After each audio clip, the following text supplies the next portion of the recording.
Once upon a time, in a lush green valley nestled between rolling hills, lived a tiger named Tony. Now, Tony wasn't your typical tiger. See, Tony didn't enjoy chasing deer or catching fish.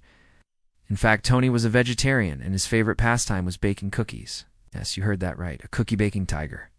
Every morning, Tony would wake up before the sun, stretch his paws, and go straight to his kitchen. The kitchen was a part of his cozy little cottage that was hidden deep within the bamboo forest. No one in the forest knew about Tony's secret passion for baking.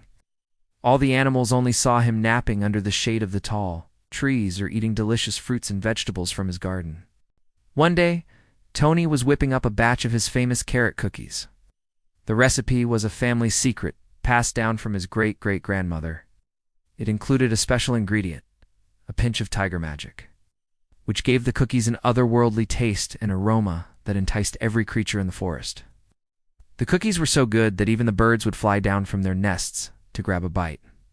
As the delicious smell of baking cookies spread through the forest, it reached the nostrils of a hungry wolf named Walter.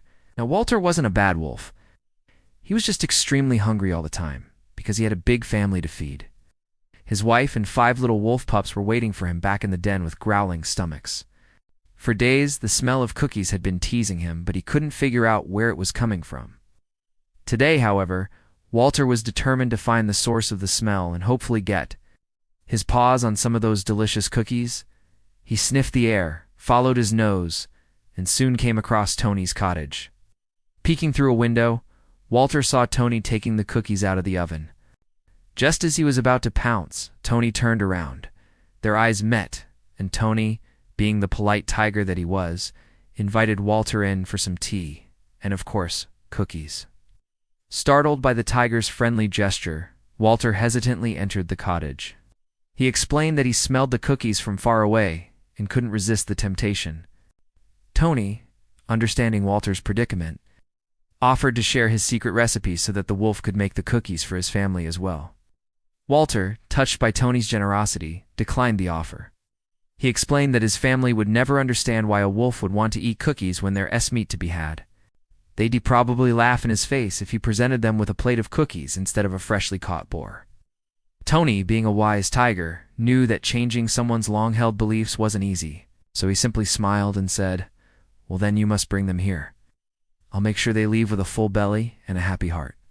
And so, Tony's famous carrot cookies became a hit in the forest, bringing joy and happiness to all who ate them, including the wolves. From that day on, Walter made regular stops at Tony's cottage, not only to enjoy the delicious cookies, but also the company of the one-of-a-kind tiger who loved to bake. The two became the best of friends, proving that even the most unlikely of friendships can blossom in the most unexpected ways. And if you ever find yourself in the bamboo forest and hear the sweet smell of baking cookies, do follow your nose. You never know whose friendship you might find at the end of it. The end.